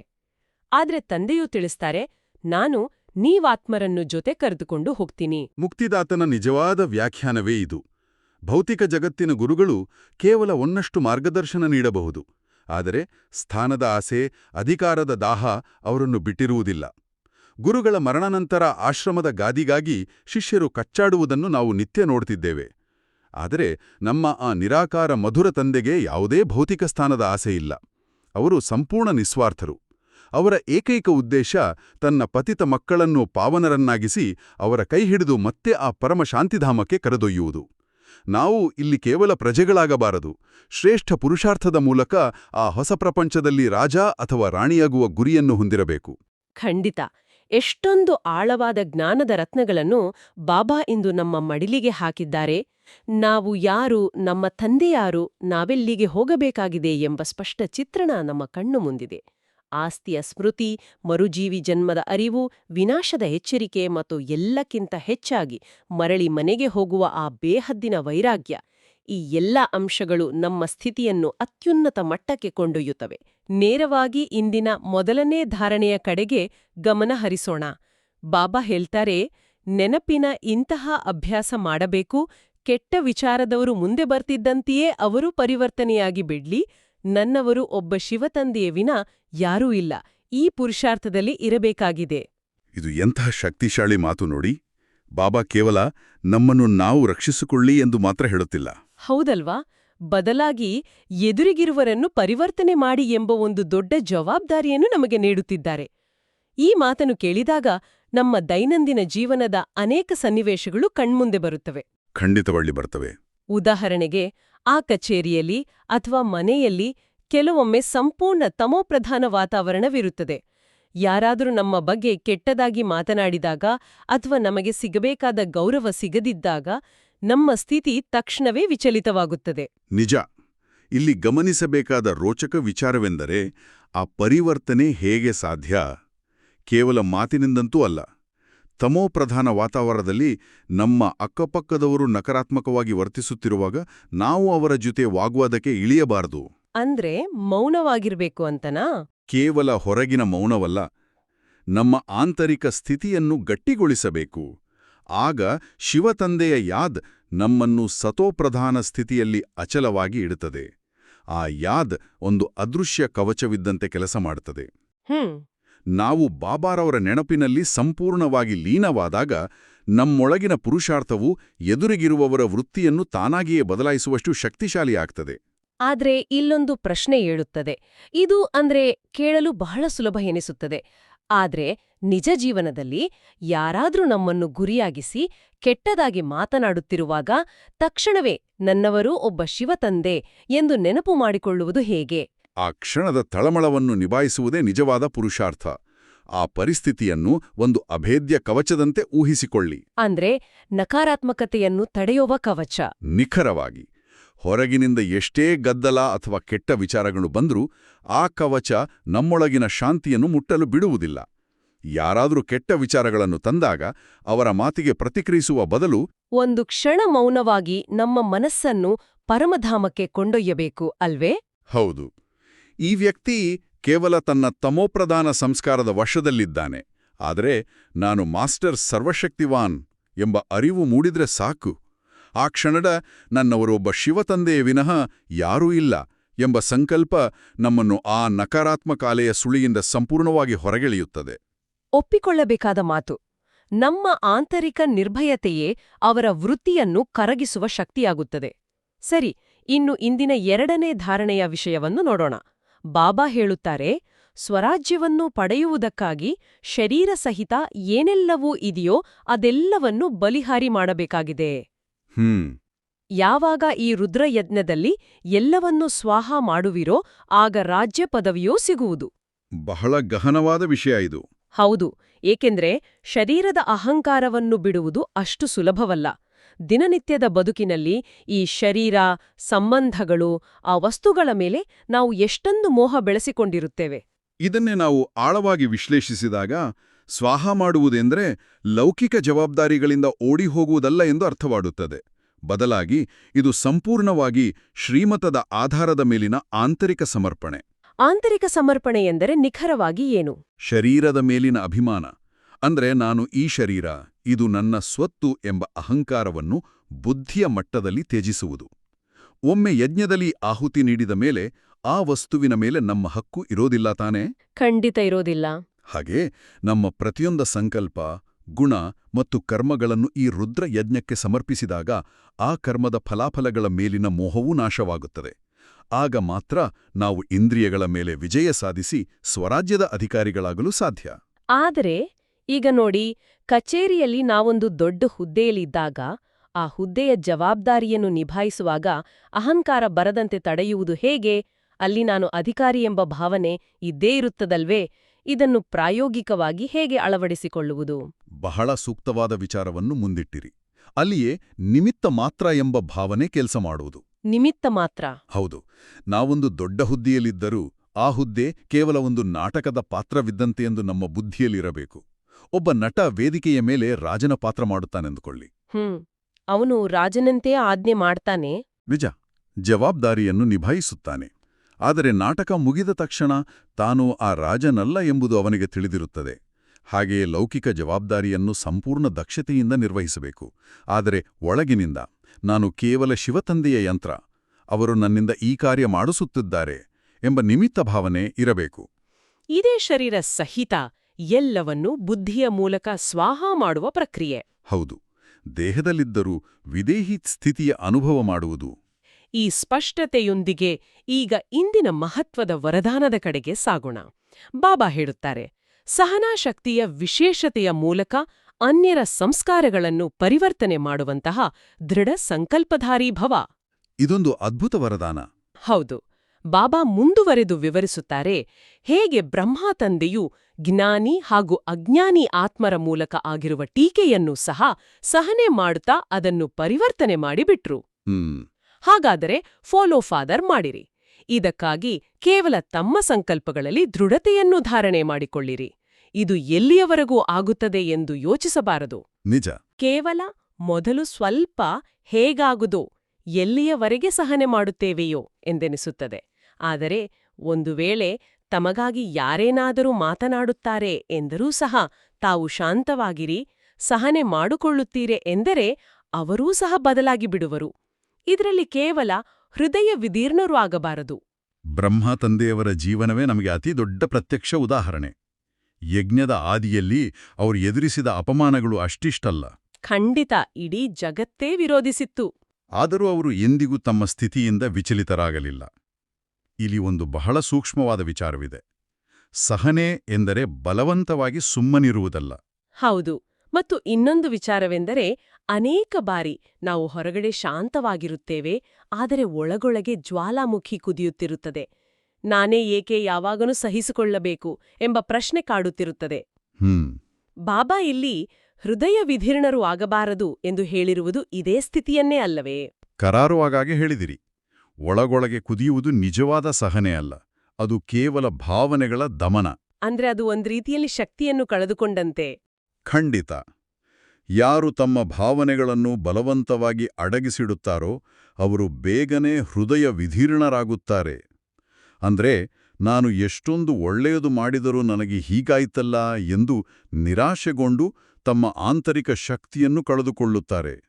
ಹಾಗಾದ್ರೆ ನಿಜವಾದ ಸಹನೆ ಹೇಗಿರುತ್ತದೆ? ನಿಜವಾದ ಸಹನಾಶಕ್ತಿಯು ನಮ್ಮ ವೃತ್ತಿಯನ್ನು ಸಂಪೂರ್ಣವಾಗಿ ಶುದ್ಧೀಕರಿಸುತ್ತದೆ. ಯಾರು ನಮ್ಮನ್ನು ಟೀಕಿಸುತ್ತಾರೋ ಅವರ ಬಗ್ಗೆಯೂ ನಮ್ಮ ದೃಷ್ಟಿಯಲ್ಲಿ ಕರುಣೆ ಇರುತ್ತದೆ. ಅವರು ತಮ್ಮ ಕರ್ಮಬಂಧನಗಳಲ್ಲಿ ಸಿಲುಕಿದ್ದಾರೆ ಎಂಬ ಜ್ಞಾನ ನಮಗಿರುತ್ತದೆ. ಹಾಗಾದ್ರೆ ಈ ದಿವ್ಯ ದೃಷ್ಟಿಯನ್ನು ಪ್ರತಿದಿನದ ಕರ್ಮಗಳಲ್ಲಿ ಅಳವಡಿಸಿಕೊಳ್ಳಲು ಈ ವರದಾನವನ್ನು ಒಂದು ಮಂತ್ರದಂತೆ ಹೇಗೆ ಬಳಸಬಹುದು? ನಮಗೆ ಯಾರಾದರೂ ನೋವು ನೀಡಿದಾಗ ಆ ಕ್ಷಣದಲ್ಲಿ ಯಾವ ಸ್ಮೃತಿ ನಮ್ಮನ್ನು ಕಾಯುತ್ತದೆ? ಪ್ರತಿಯೊಂದು ಕರ್ಮದ ಮೊದಲು, ವಿಶೇಷವಾಗಿ ಸವಾಲಿನ ವ್ಯಕ್ತಿಗಳ ಜೊತೆ ಮಾತನಾಡುವ ಮುನ್ನ, ನಾವು ನಮ್ಮೊಳಗೆ ಒಂದು ದೃಢವಾದ ಸ್ಮೃತಿ ಮಾಡಿಕೊಳ್ಳಬೇಕು. ಯಾವ ಸ್ಮೃತಿ? ನಾನು ದೃಢ ಸಂಕಲ್ಪಧಾರಿ ಆತ್ಮ, ನಾನು ಸಹನೆಯ ಮೂರ್ತಿ. ಇದು ಕೇವಲ ಒಂದು ವಾಕ್ಯವಲ್ಲ, ಇದೊಂದು ಆಂತರಿಕ ಆಜ್ಞೆ. ಈ ಮಂತ್ರವು ನಮ್ಮ ಬುದ್ಧಿಗೆ ಒಂದು ಸ್ಪಷ್ಟವಾದ ಸಂದೇಶವನ್ನು ನೀಡುತ್ತದೆ. ನನ್ನ ಶಾಂತಿ ನನ್ನ ಸ್ವತ್ತು, ಅದನ್ನು ಕಸಿಯುವ ಹಕ್ಕು ಯಾರಿಗೂ ಇಲ್ಲ. ಎಂಥ ಅದ್ಭುತವಾದ ಮಾತು! ಈ ಒಂದು ದೃಢ ಸಂಕಲ್ಪವು ಎಂಥ ಕಠಿಣ ಪರಿಸ್ಥಿತಿಯಲ್ಲಾದರೂ ನಮ್ಮ ಹೃದಯ ಒಡೆಯದಂತೆ ರಕ್ಷಿಸುತ್ತದೆ. ಈ ರಕ್ಷಾಕವಚದ ಅರಿವು ಮೂಡಿದ ಮೇಲೆ ಪರಿಸ್ಥಿತಿಗಳನ್ನು ಎದುರಿಸುವ ನಮ್ಮ ದೃಷ್ಟಿಕೋನವೇ ಬದಲಾಗುತ್ತದೆ. ಈಗ ಇಂದಿನ ಅತಿ ಮುಖ್ಯವಾದ ಸ್ಲೋಗನ್ ಮಂಥನ ಮಾಡೋಣ. ಬಾಬಾ ಹೇಳ್ತಾರೆ, ಸಂಗಮದಲ್ಲಿ ಸಹನೆ ಮಾಡುವುದು, ಬಾಗುವುದು ಇದೇ ಅತಿ ಶ್ರೇಷ್ಠವಾದ ಮಹಾನತೆ ಆಗಿದೆ. ಈ ಮಾತನ್ನು ಕೇಳಿದ ಕೂಡಲೇ ಲೌಕಿಕ ಬುದ್ಧಿ ತಕ್ಷಣವೇ ಒಂದು ವಾದ ಮುಂದಿಡುತ್ತದೆ. ಈ ಲೌಕಿಕ ಜಗತ್ತು ಯಾವಾಗ್ಲೂ ಜೋರಾಗಿ ಮಾತನಾಡುವವರನ್ನೇ, ಅಥವಾ ಇತರರನ್ನು ದಬಾಯಿಸುವವರನ್ನೇ ಗೆದ್ದವರು ಎಂದು ನಂಬುತ್ತದೆ. ಹೌದು, ಜಗತ್ತಿನ ನಿಯಮವೇ ಹಾಗೆ. ಯಾರಾದರೂ ನಮ್ಮ ಮೇಲೆ ಕೂಗಾಡಿದಾಗ ನಾವು ಬಾಗಿದರೆ ಜಗತ್ತು ನಮ್ಮನ್ನು ದುರ್ಬಲರು, ಅಸಹಾಯಕರು ಎಂಬ ಹಣೆಪಟ್ಟಿ ಕಟ್ಟುತ್ತದೆ ಅಲ್ಲವೇ? ಮೇಲ್ನೋಟಕ್ಕೆ ಜಗತ್ತಿನ ದೃಷ್ಟಿಯಲ್ಲಿ ಅದು ಹೌದು ಎಂದು ಕಾಣಬಹುದು. ಆದರೆ ಸಂಗಮಯುಗದ ಆಧ್ಯಾತ್ಮಿಕ ನಿಯಮಗಳೇ ಸಂಪೂರ್ಣ ಬೇರೆ. ಪ್ರಕೃತಿಯ ಒಂದು ಸರಳ ಉದಾಹರಣೆಯನ್ನು ಗಮನಿಸಿ. ಯಾವ ಉದಾಹರಣೆ? ಹಣ್ಣಿನಿಂದ ತುಂಬಿದ ಮರ ಮಾತ್ರ ಬಾಗುತ್ತದೆ. ಒಣಗಿದ, ನಿರ್ಜೀವ ಮರ ಎಂದಿಗೂ ಬಾಗುವುದಿಲ್ಲ. ಚಂಡಮಾರುತ ಬಂದಾಗ ಅದು ಬೇರುಸಹಿತ ಮುರಿದು ಬೀಳುತ್ತದೆ. ಬಾಗುವುದು ದೌರ್ಬಲ್ಯವಲ್ಲ, ಅದು ನಮ್ಮೊಳಗಿನ ನಾನು ಸರಿ ಎಂಬ ಅಹಂಕಾರವನ್ನು ಅಳಿಸಿಹಾಕುವ ಅತಿ ಶ್ರೇಷ್ಠವಾದ ಮಹಾನತೆ. ಅಂದ್ರೆ ದೈವೀ ಗುಣಗಳಿಂದ ಸಂಪನ್ನರಾಗಿರುವವರು ಮಾತ್ರ ಬಾಗಲು ಸಾಧ್ಯ. ಖಂಡಿತ, ಯಾರು ಸಂಪನ್ನರಾಗಿರ್ತಾರೋ ಅವರು ಮಾತ್ರ ನಮ್ರತೆಯಿಂದ ಬಾಗಲು ಸಾಧ್ಯ. ಅದು ನಿಜ. ಲೌಕಿಕ ವ್ಯವಸ್ಥೆಯಲ್ಲಿ ಯಾರು ಜೋರಾಗಿ ವಾದಿಸ್ತಾರೋ ಅವರು ಗೆದ್ದರು ಎನಿಸುತ್ತದೆ. ಆದರೆ ಆಂತರಿಕವಾಗಿ ನೋಡಿದರೆ ಯಾರು ಬಾಗುತ್ತಾರೋ ಅವರೇ ಆ ಇಡೀ ಪರಿಸ್ಥಿತಿಯ ನಿಯಂತ್ರಣವನ್ನು ಹೊಂದಿರ್ತಾರೆ. ಇದು ನಮ್ಮ ದೃಷ್ಟಿಕೋನವನ್ನೇ ಸಂಪೂರ್ಣವಾಗಿ ಬದಲಾಯಿಸುವ ವಿಚಾರ. ಹೌದು, ದಿನನಿತ್ಯದ ಸವಾಲುಗಳಲ್ಲಿ, ವಿಶೇಷವಾಗಿ ಕುಟುಂಬದ ವಾಗ್ವಾದಗಳಲ್ಲಿ ನಾವು ನಮ್ಮ ಅಹಂಕಾರವನ್ನು ಬದಿಗಿಟ್ಟು ಬಾಗಿದಾಗ ಅಲ್ಲಿ ಜಗಳ ಆ ಕ್ಷಣಕ್ಕೆ ಕೊನೆಗೊಳ್ಳುತ್ತದೆ. ಅಮೂಲ್ಯವಾದ ಸಂಬಂಧಗಳು ಉಳಿಯುತ್ತವೆ. ಇಲ್ಲಿ ಬಾಗುವುದು ಎಂದರೆ ಸೋಲು ಒಪ್ಪಿಕೊಳ್ಳುವುದಲ್ಲ ತಾನೆ? ಇಲ್ಲವೇ ಇಲ್ಲ. ಇಲ್ಲಿ ಇನ್ನೊಂದು ವಿಷಯ ಸ್ಪಷ್ಟಪಡಿಸಬೇಕು. ಬಾಗುವುದು ಎಂದರೆ ಸತ್ಯವನ್ನು ಬಿಡುವುದಲ್ಲ ಅಥವಾ ಅನ್ಯಾಯಕ್ಕೆ ತಲೆಬಾಗುವುದಲ್ಲ. ಮತ್ತೇನು? ಬದಲಾಗಿ ಸತ್ಯವನ್ನು ಯಾವುದೇ ಅಹಂಕಾರವಿಲ್ಲದೆ ಅತ್ಯಂತ ಪ್ರೀತಿಯಿಂದ ಮತ್ತು ಶಾಂತಿಯಿಂದ ವ್ಯಕ್ತಪಡಿಸುವುದು. ಯಾರು ಈ ರೀತಿ ಬಾಗುತ್ತಾರೋ ಅಂತಿಮ ವಿಜಯ ಆ ಶಾಂತ ಸ್ವರೂಪಿ ಆತ್ಮಧ್ಯ ಆಗಿರುತ್ತದೆ. ಅಹಂಕಾರವನ್ನು ತ್ಯಜಿಸಿ ಬಾಗುವವನೇ ನಿಜವಾದ ವಿಜೇತ ಎಂಬ ಈ ಅರಿವಿನೊಂದಿಗೆ ಈಗ ನಾವು ಇಂದಿನ ಅಂತಿಮ ಘಟ್ಟವಾದ ಅವ್ಯಕ್ತ ಇಶಾರೆಯ ಸಾರದ ಕಡೆಗೆ ಸಾಗೋಣ. ನಮ್ಮೆಲ್ಲ ಲೌಕಿಕ ಸಂಕಲ್ಪಗಳನ್ನು ಸಂಪೂರ್ಣವಾಗಿ ಶಾಂತಗೊಳಿಸೋಣ. ಈ ಶಬ್ದಗಳನ್ನು ಆತ್ಮದ ಆಳದಿಂದ ಆಲಿಸೋಣ. ಖಂಡಿತ, ಸಂಪೂರ್ಣ ಶಾಂತ ಸ್ಥಿತಿಯಲ್ಲಿ. ಬಾಪ್ದಾದಾರವರು ಬಯಸುತ್ತಾರೆ ಮಕ್ಕಳಲ್ಲಿ ಮೊದಲು ಜೊತೆಗಾರರಲ್ಲಿ, ಸೇವೆಯಲ್ಲಿ, ವಾಯುಮಂಡಲದಲ್ಲಿ ಏಕತೆ ಇರಲಿ. ನಂತರ ಒಂದೇ ಬಲ, ಒಂದೇ ಭರವಸೆ, ಏಕಮತರಾಗಿ ಆಗ ಸೇವೆಯಲ್ಲಿ ಸಫಲತೆ ಸಿಗುತ್ತದೆ. ಹೇಗೆ ತೆಂಗಿನಕಾಯಿಯನ್ನು ಒಡೆದು ರಿಬ್ಬನ್ ಕಟ್ ಮಾಡಿ ಉದ್ಘಾಟನೆ ಮಾಡುತ್ತೀರಿ, ಹಾಗೆಯೇ ಏಕಮತ, ಒಂದೇ ಬಲ, ಒಂದೇ ಭರವಸೆ ಮತ್ತು ಏಕತೆಯ ರಿಬ್ಬನ್ ಕಟ್ ಮಾಡಿ ಮತ್ತು ನಂತರ ಸರ್ವರ ಸಂತುಷ್ಟತೆ, ಪ್ರಸನ್ನತೆಯ ತೆಂಗಿನಕಾಯಿಯನ್ನು ಒಡೆಯಿರಿ. ಈ ನೀರು ಧರಣಿಯಲ್ಲಿ ಹಾಕಿ ನಂತರ ನೋಡಿ ಸಫಲತೆ ಎಷ್ಟಾಗುತ್ತದೆ ಎಂದು. ಎಂತಹ ಮಧುರವಾದ ಮಾತು! ಹೌದು, ಈ ಸಾಲುಗಳಲ್ಲಿ ಬಾಬಾ ಅತ್ಯಂತ ಸುಂದರವಾದ ರೂಪಕವನ್ನು ಬಳಸಿದ್ದಾರೆ. ಆದರೆ ಆಧ್ಯಾತ್ಮಿಕ ಸೇವೆಯಲ್ಲಿ ಈ ರಿಬನ್ ಕತ್ತರಿಸುವುದು ಮತ್ತು ತೆಂಗಿನಕಾಯಿ ಒಡೆಯುವುದರ ಆಳವಾದ ಅರ್ಥವೇನು? ಈ ಮಾತುಗಳು ನಮ್ಮನ್ನು ನೇರವಾಗಿ ಶಬ್ದಾತೀತ, ಕರ್ಮಾತೀತ ಸ್ಥಿತಿಯ ಕಡೆಗೆ ಕೊಂಡೊಯ್ಯುತ್ತವೆ. ನಾವು ಲೌಕಿಕದಲ್ಲಿ ಯಾವುದೇ ಶುಭ ಕಾರ್ಯ ಮಾಡುವಾಗ ರಿಬನ್ ಕತ್ತರಿಸ್ತೇವೆ. ಆಧ್ಯಾತ್ಮಿಕ ಸೇವೆಯ ನೈಜ ಉದ್ಘಾಟನೆ ಹೇಗಿರಬೇಕು ಎಂದರೆ, ನಮ್ಮ ಜೊತೆಗಾರರೊಂದಿಗಿರುವ ಭಿನ್ನಾಭಿಪ್ರಾಯಗಳ ತಡೆಗೋಡೆಯನ್ನು ಒಡೆದು ಏಕಮತ ಮತ್ತು ಒಂದೇ ಬಲ, ಒಂದೇ ಭರವಸೆ ಎಂಬ ಅಚಲವಾದ ವಿಶ್ವಾಸದ ರಿಬನ್ನನ್ನು ನಾವು ಕತ್ತರಿಸಬೇಕು. ಅಂದ್ರೆ ನಮ್ಮ ಮನಸ್ಸುಗಳಲ್ಲಿ ಯಾವುದೇ ಅಂತರವಿರಬಾರದು. ಹೌದು, ಸಂಪೂರ್ಣ ಏಕತೆ. ಮತ್ತು ಆ ತೆಂಗಿನಕಾಯಿಯ ಉದಾಹರಣೆ, ತೆಂಗಿನಕಾಯಿ ಹೊರಗಿನಿಂದ ಅತ್ಯಂತ ಕಠಿಣವಾಗಿರುತ್ತದೆ, ಆದರೆ ಒಳಗೆ ಮಧುರವಾದ ನೀರಿರುತ್ತದೆ. ಇದು ನಮ್ಮ ಪುರುಷಾರ್ಥದ ಶಿಸ್ತು ಮತ್ತು ಆಂತರಿಕ ಪ್ರೀತಿಯ ಸಂಕೇತವಲ್ಲವೇ? ಅತ್ಯಂತ ಸುಂದರವಾಗಿ ವಿಶ್ಲೇಷಿಸಿದ್ರಿ. ಆ ಸರ್ವರ ಸಂತುಷ್ಟತೆಯ ತೆಂಗಿನಕಾಯಿಯನ್ನು ಒಡೆದು ಅದರ ನೀರನ್ನು ಧರಣಿಗೆ ಹಾಕುವುದು ಎಂದರೆ ಏನರ್ಥ? ಯಾವಾಗ ನಮ್ಮ ಆಲೋಚನೆಗಳು ಒಂದಾಗುತ್ತವೆಯೋ, ಪ್ರತಿಯೊಬ್ಬರ ಹೃದಯದಲ್ಲಿ ಬಾಬಾರವರ ಮೇಲಿನ ಅಚಲ ವಿಶ್ವಾಸ ಮನೆಮಾಡುತ್ತದೆಯೋ, ಆಗ ನಮ್ಮೆಲ್ಲರ ಒಗ್ಗೂಡಿದ ಸೇವೆಯಿಂದ ಒಂದು ಅಪಾರವಾದ ಸಂತುಷ್ಟತೆ ಸೃಷ್ಟಿಯಾಗುತ್ತದೆ. ಅದೇ ಆ ಮಧುರವಾದ ನೀರು. ಹೌದು, ಆ ಸಂತುಷ್ಟತೆಯ ಪ್ರಕಂಪನಗಳನ್ನು ಈ ವಿಶ್ವದ ಒಣಗಿದ ಧರಣಿಗೆ ಅರ್ಪಿಸಿದಾಗ ಇಡೀ ವಾಯುಮಂಡಲ ಪಾವನವಾಗುತ್ತದೆ. ವಿಶ್ವ ಪರಿವರ್ತನೆಯ ಕಾರ್ಯವು ಶೀಘ್ರವಾಗಿ ಸಂಪನ್ನವಾಗುತ್ತದೆ. ನಮ್ಮ ಆಂತರಿಕ ಏಕತೆಯೇ ಪ್ರತಿಯೊಂದು ಸೇವೆಗೂ ಮೂಲ ಅಡಿಪಾಯ. ಎಲ್ಲರೂ ಒಂದೇ ಸಂಕಲ್ಪದಲ್ಲಿ ಬಂಧಿತರಾಗಿರುವ ಆ ಕ್ಷಣವನ್ನು ಒಮ್ಮೆ ಕಲ್ಪಿಸಿಕೊಳ್ಳಿ. ಪ್ರತಿಯೊಂದು ಆತ್ಮವೂ ಪ್ರಸನ್ನತೆಯಿಂದ ಬೆಳಗುತ್ತಿರುವ ದಿವ್ಯಕ್ಷಣವದು. ನಿಜಕ್ಕೂ ಇದೊಂದು ಅವರ್ಣನೀಯ ಅನುಭವ. ಈ ಗಹನವಾದ ಮಂಥನವು ನಮ್ಮನ್ನು ಎಷ್ಟೊಂದು ಆಳಕ್ಕೆ ಕರೆದೊಯ್ದಿದೆ. ಖಂಡಿತ. ಇಂದಿನ ಮಂಥನದಿಂದ ನಾವು ನಮ್ಮ ದಿನನಿತ್ಯದ ಬದುಕಿಗೆ ಒಂದು ಪುಟ್ಟ ಆಧ್ಯಾತ್ಮಿಕ ಅಭ್ಯಾಸವನ್ನು ತೆಗೆದುಕೊಳ್ಳೋಣ. ಇಂದು ಯಾವುದೇ ಸವಾಲು ಎದುರಾದರೂ, ಕಚೇರಿಯಲ್ಲಾಗಲಿ ಅಥವಾ ಮನೆಯಲ್ಲಾಗಲಿ, ಯಾರಾದರೂ ಟೀಕಿಸಿದಾಗ ಕೇವಲ ಒಂದು ಕ್ಷಣ ನಿಲ್ಲೋಣ. ನಾನು ಬಾಗುವಂತಹ ಶ್ರೇಷ್ಠ ಆತ್ಮ ಎಂಬ ಇಂದಿನ ಸ್ಲೋಗನ್ ಅನ್ನು ನೆನಪಿಸಿಕೊಳ್ಳೋಣ. ಆ ಪರಿಸ್ಥಿತಿಯನ್ನು ಅಹಂಕಾರದಿಂದಲ್ಲ, ಬದಲಾಗಿ ಸತೋಪ್ರಧಾನ ದೃಷ್ಟಿಯಿಂದ ನೋಡೋಣ. ಹೌದು. ಮತ್ತು ಇಂದಿನ ಮಂಥನವನ್ನು ಮುಕ್ತಾಯಗೊಳಿಸುವ ಮುನ್ನ ಒಂದು ಪ್ರಶ್ನೆ. ಬಾಬಾ ಅವರು ಬಾಗುವುದೇ ಶ್ರೇಷ್ಠತೆ ಎಂದರಲ್ಲವೇ? ಹಾಗಾದರೆ ನಮ್ಮ ಜೀವನದಲ್ಲಿ ನಾವು ಬಾಗಲು ನಿರಾಕರಿಸುತ್ತಿರುವ ಯಾವ ಅಹಂಕಾರವೂ ವಾಸ್ತವದಲ್ಲಿ ನಮ್ಮ ಅತಿದೊಡ್ಡ ದೌರ್ಬಲ್ಯವಾಗಿದೆ? ಇದನ್ನೊಮ್ಮೆ ನಾವೆಲ್ಲರೂ ಆಳವಾಗಿ ಯೋಚಿಸೋಣ. ಈ ಮಧುರ ಸ್ಮೃತಿಯೊಂದಿಗೆ ಇಂದಿನ ಮಂಥನವನ್ನು ಸಂಪನ್ನಗೊಳಿಸೋಣ. ಮಧುರಾತಿ ಮಧುರ ಅಗಲಿ ಹೋಗಿ ಮರಳಿ ಸಿಕ್ಕಿರುವ ಮಕ್ಕಳ ಪ್ರತಿ ಬಾಪ್ತಾದಾರವರ ನೆನಪು, ಪ್ರೀತಿ ಹಾಗೂ ಸುಪ್ರಭಾತ. ಆತ್ಮಿಕ ಮಕ್ಕಳಿಗೆ ಆತ್ಮಿಕ ತಂದೆಯ ನಮಸ್ತೆ. ಇಂದಿನ ದಿನವಿಡೀ ನಾವು ಚರ್ಚಿಸಿದ ಈ ಅವ್ಯಕ್ತ ಸ್ಥಿತಿಯನ್ನು ಅನುಭವಿಸಲು ಪ್ರಯತ್ನಿಸೋಣ ಮತ್ತು ಬಾಬಾರವರ ವರದಾನದ ಹಸ್ತ ಸದಾ ನಮ್ಮ ತಲೆಯ ಮೇಲಿದೆ ಎಂಬ ಸ್ಮೃತಿಯಲ್ಲಿರೋಣ. ನಿಜ, ಇಂದಿನ ಈ ಚರ್ಚೆ ಎಲ್ಲರ ಆಧ್ಯಾತ್ಮಿಕ ಪಯಣಕ್ಕೆ ಸಹಕಾರಿಯಾಗಿದೆ ಎಂದು ನಾವು ನಂಬುತ್ತೇವೆ. ಎಲ್ಲರಿಗೂ ಈ ನಮ್ಮ ಮಾತುಕತೆ ಇಷ್ಟವಾದಲ್ಲಿ ದಯವಿಟ್ಟು ಈ ಜ್ಞಾನದ ಅಮೃತವನ್ನು ತಮ್ಮ ಆತ್ಮೀಯರಿಗೂ ಶೇರ್ ಮಾಡಿ.